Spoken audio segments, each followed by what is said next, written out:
तो फ्रेंड्स, हमने यूएनओ के 3 अंगों के बारे में बात कर ली है। अब हम चलते हैं यूएनओ के चौथे अंग के बारे में, जिसका नाम क्या है? सचिवालय है। सचिवालय की स्थापना की बात अगर की जाए तो सचिवालय की जो स्थापना है वह 1945 में हुई है और इसका मुख्यालय कहाँ पे रहा है? सेम वही न्यूयॉर्क में रहा है।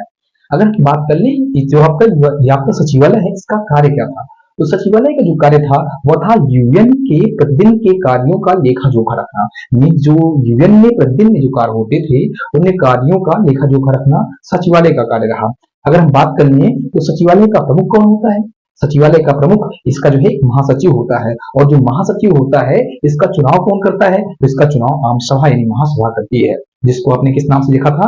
आपने देखा था विश्व की लघु संसद के नाम से भी जाना था आपने। ठीक है, अगर हम बात कर लें महासचिवों की, तो जो महासचिव होते हैं यह कितने वर्ष के लिए चुने जाते हैं, या फिर कहा जाए इनका कार्यकाल। अगर इसका पहले कह दिया जाए महासचिव का कार्यकाल, तो आप कार्यकाल जो है इसका बोलेंगे कार्यकाल 5 वर्षों का। इतना कितने दिन का होता है भाई? इसका कार्यकाल होता है 5 वर्ष का। ठीक है, कार्यकाल इसका 5 वर्षों का हो जाएगा। ठीक है, अगर बात कर ली जाए पहले महासचिव की, कि पहले महासचिव कौन रहे? महासचिवों में आप कुछ जो महासचिव हैं जिनसे हमारे प्रश्न अक्सर देखने को मिलते हैं और जो अत्यधिक महत्वपूर्ण हैं, हम मात्र उन्हीं महासचिवों के बारे में जानेंगे। हमारे जो पहले महासचिव थे जिनका नाम क्या था? अच्छा, पहले जो आपके महासचिव थे जो कार्यकारी बनाए गए थे, जो आपके मतलब कार्यवाहक के रूप में बनाए गए थे, उनका नाम पहले ही देख लें तो उनका नाम था ग्लैडविन जेब। ग्लैडविन जेब हमारे पहले कार्यकारी जो है आपके महासचिव थे, इनका नाम नीचे लिखा हुआ है, यहाँ पे आपको दिख रहा होगा। आई थिंक ग्लैडविन जेब। ग्लैडविन जेब कहाँ के थे? तो ग्लैडविन जेब आपके यूके के थे। UK mean United kingdom. ये आपके जो है पहले कार्यकारी जो है आपके महासचिव थे। अगर बात कर ली जाए पहले अस्थाई जो है आपके महासचिव की, तो पहले आपके अस्थाई महासचिव जो थे उनका नाम क्या था? उनका नाम था ट्रिग वैली।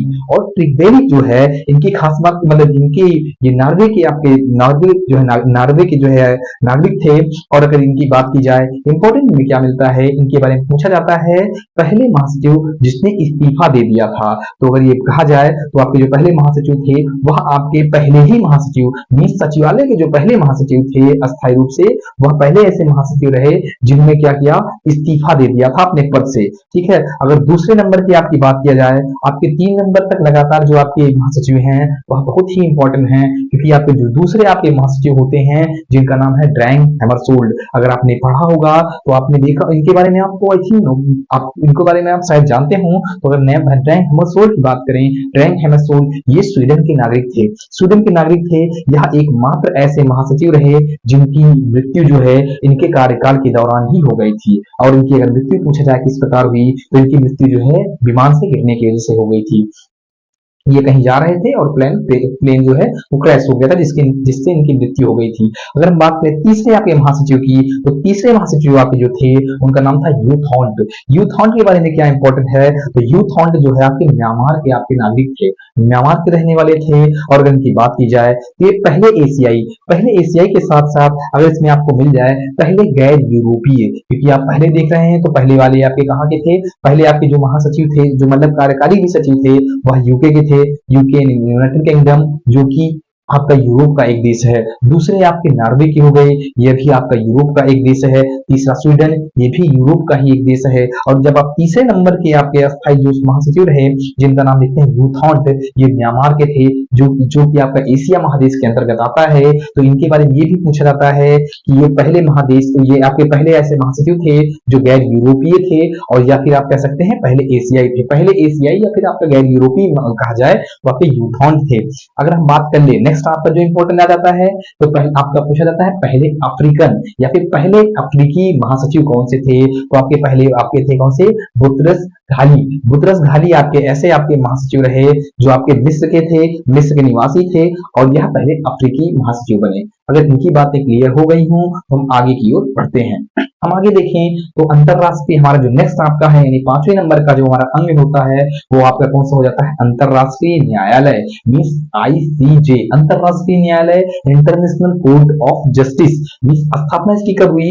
स्थापना अगर पूछी जाए तो इसकी स्थापना भी 1945 में ही हुई। लेकिन जो अंतर्राष्ट्रीय न्यायालय है इसने सुचारू रूप से अपने कार्य को करना 1946 में प्रारंभ किया था। यानी 1946 से इसने कार्य को करना प्रारंभ किया और स्थापना 1945 में ही हो गई। और यह एकमात्र ऐसा आपका जो है अंग है यूएनओ का जिसका जो मुख्यालय है वह न्यूयॉर्क से अलग है। तो इसका मुख्यालय बहुत पूछा जाता है, इसका मुख्यालय कहाँ पे है? इसका मुख्यालय आपका नीदरलैंड में है। नीदरलैंड में पूछा जाए कहाँ पे है? नीदरलैंड में हेग में है, एक जगह है हेग, हेग में है। और हेग में कहाँ पे है? तो पीस पैलेस है, यानी पीस पैलेस हेग में, the Hague peace palace Netherland में आपका जो है इसका मुख्यालय स्थापित है। अगर इसकी बात की जाए भाषाओं की, यानी आपके अंतर्राष्ट्रीय न्यायालय में कितनी भाषाओं में काम किया जाता है, तो यहाँ पे जो कामकाज की भाषाएं हैं या फिर आधिकारिक भाषाएं हैं या फिर न्यायालय भाषाएं जो हैं वो दो हैं, उनकी संख्या दो है। वो कौन कौन सी हैं? अंग्रेजी और फ्रेंच। और आपने अगर देखा हो तो यूएनओ की जो आपकी कार्यकारी भाषाएं थी यही सेम टू सेम आपकी अंग्रेजी और फ्रेंच थी। यानी आपकी जो यूएनओ की भाषाएं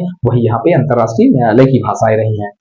अगर इसमें बात की जाए न्यायाधीशों की, ये बहुत इंपॉर्टेंट बिंदु है। कुल आपके कितने न्यायाधीश होते हैं आपके अंतर्राष्ट्रीय न्यायालयों में? इनकी संख्या बहुत पूछी जाती है। तो आपके कुल न्यायाधीश जो होते हैं इनकी संख्या 15 होती है। इनका कार्यकाल जब पूछा जाए, इनका कार्यकाल 9 वर्षों का होता है। अगर इनकी बात की जाए कि न्यायाधीश जो होते हैं, इन न्यायाधीशों का चुनाव कौन करता है, तो इनका न्यायाधीश का चुनाव जो होता है, इनका चुनाव आम सभा यानी महासभा जिसको आप देख रहे हैं और सुरक्षा परिषद, यानी आप कह सकते हैं विश्व की लघु संसद और दुनिया का पुलिसमैन, ये दोनों मिल करके जो है क्या करती हैं, कुल जो आपके न्यायाधीश होते हैं अंतर्राष्ट्रीय न्यायालय के, इनका चुनाव करती है।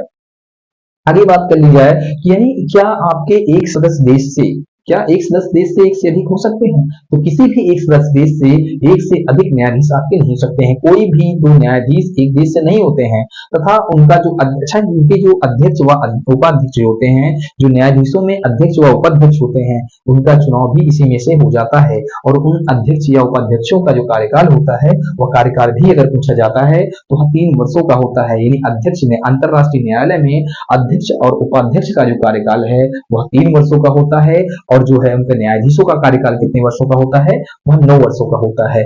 और जो आपकी अगर बात कर ली जाए कि आपके जो न्यायाधीश हैं, यानी किसी भी बैठक को संचालित करने के लिए कम से कम कितने न्यायाधीशों का कोरम चाहिए होता है, तो आपके 15 में से अगर आपके 9 न्यायाधीश जो है वह उपस्थित हों तो कोरम आपका पूरा हो जाता है। अगर न्यायाधीशों की बात पूछी जाए तो आपके मैक्सिमम न्यायाधीश पूछे नहीं जाते हैं, लेकिन आपका जो न्यायाधीश इंपॉर्टेंट है वो पहले आपके हैं कि पहले न्यायाधीश कौन थे आपके ICJ international court of justice के पहले न्यायाधीश आपके कौन थे? वेनेगल रामाराव। इनका नाम याद रखिएगा, ये इंपॉर्टेंट है आपके भाई, वेनेगल रामाराव। वेनेगल रामाराव पहले आपके जो है न्यायाधीश थे आईसीजे के। और अगर पूछा जाए पहले भारतीय न्यायाधीश कौन थे? डॉक्टर नागेंद्र सिंह। डॉक्टर नागेंद्र सिंह जो आपके थे वो पहले भारतीय आपके वो न्यायाधीश बने। ठीक है, अगर हम बात कर लें, अच्छा इसमें आपका एक चार्टर है जो आपका यूएन इसका आपका अंतर्राष्ट्रीय न्यायालय का जो चार्टर है, इसमें अगर बात की जाए कितने अध्याय हैं, तो इसमें अध्यायों की संख्या 5 है। अध्यायों की संख्या 5। और अगर आर्टिकल यानी अनुच्छेद की बात की जाए इसमें 70 अनुच्छेद हैं। ठीक है, हम इसमें इनकी बातों को फिर से एक बार दोहराते हैं। तो अंतर्राष्ट्रीय न्यायालय जो है इसकी स्थापना कब हुई? 1945 में। इसने अपना काम करना 1946 से प्रारंभ कर दिया और इसका मुख्यालय जो है the Hague Netherland peace palace में स्थित है। अगर बात कर ली जाए कुल न्यायाधीशों की संख्या 15 है, जिसमें जो है आपका अगर बात की जाए कोरम की, कोरम 9 न्यायाधीशों से हो जाता है। और अगर बात की जाए चुनाव किसके द्वारा किया जाता है, तो न्यायाधीशों का चुनाव आपका आम सभा और आपका दुनिया की पुलिसमैन कही जाने वाली आपकी सुरक्षा परिषद के द्वारा किया जाता है। अध्यक्ष और उपाध्यक्षों का चुनाव भी इन्हीं मतलब 15 में से आपका हो जाता है। उनका कार्यकाल 3 वर्षों का होता है और इनका कार्यकाल 9 वर्षों का होता है। अगर बात कर ली जाए कि आपके चार्टर में कितने अनुच्छेद हैं, तो अनुच्छेद 70 हैं। और अध्यायों की बात की जाए, अध्याय आपके कितने हैं? 5 है। कोई भी दो न्यायाधीश एक देश से नहीं हो सकता है। आगे हम बात करते हैं, हमारा जो अंतिम अंग है यूएनओ का वो कौन सा है? प्रन्यास परिषद या फिर न्यास परिषद। न्यास परिषद या प्रन्यास परिषद की बात की जाए तो आपका जो अगर बात कर ली जाए भाई, तो आपका वही इसकी भी स्थापना 1945 में हुई। और मुख्यालय इसका भी कहाँ पे स्थित था? इसका भी मुख्यालय आपका न्यूयॉर्क में स्थित था। अगर बात कर ली जाए, अच्छा स्थित था या स्थित है, अगर हम बात कर लें स्थित, हम ये अभी आपका हुआ क्या है कि आपकी जो प्रन्यास परिषद है इसने अपना एक 1994 में एक बिल इसने पास किया और इसने कहा कि यह अभी अपने उद्देश्यों की मतलब जिस उद्देश्य के लिए बनाई गई थी उस उद्देश्य को इसने पूरा कर लिया है, जिसकी वजह से यह अब अपनी मीटिंग को नहीं करती है, यानी अपनी बैठक नहीं बुलाती है। लेकिन अगर इसको कभी भी भविष्य में कभी इसकी जरूरत महसूस हुई तो यह फिर से अपनी बैठक को बुला सकती है। ठीक है, तो अगर हम बात करें तो यह अभी आपके जो है आधिकारिक तौर से अभी आपके कार्य को नहीं करती है, यानी बंद कर दी है अपने काम को करना। ठीक है, और इसका उद्देश्य क्या था, इस वाले अंक को क्यों बनाया गया? तो इस अंक को बनाया गया था, आपके 11 ऐसे क्षेत्र थे, यानी आपके ऐसे 11 क्षेत्र यानी यूएनओ के ऐसे आपके सदस्य क्षेत्र सदस्य देश ऐसे थे 11 जिनके पास खुद की सरकार नहीं थी। उन 11 क्षेत्रों को उनकी सरकार की ओर ले जाना और उनको सलाह देना, यानी 11 ऐसे क्षेत्र जिनकी कोई सरकार नहीं थी उनको सलाह देना, इस और उनको जो है उनकी सरकार बनाने में मदद करना, यह प्रन्यास परिषद का उद्देश्य था। ठीक है, और 1994 में इसने अपने यानी प्रन्यास परिषद ने अपने उद्देश्य को पूरा कर लिया और जो है अब मतलब ये कहने का हुआ कि उन 11 क्षेत्रों को अपनी सरकार 1994 में प्राप्त हो गई थी। और अंतिम क्षेत्र आपका अगर पूछा जाता ये आपका पूछा जाता है, जब इसे पूछा जाएगा सबसे आपका इंपॉर्टेंट इसमें है जो प्रन्यास परिषद में इंपॉर्टेंट क्या है, दो ही बातें कि प्रन्यास परिषद ने अपने कार्य को करना कब से बंद कर दिया और अंतिमवा क्षेत्र जिसको अपना जो है अंतिमवा क्षेत्र जिसको अपनी सरकार प्राप्त हुई थी वो कौन सा था, उसका नाम पलाव था। ठीक है, नाम क्या भैया, पलाव था। और 1994 में इसने अपने कार्य को करना बंद कर दिया।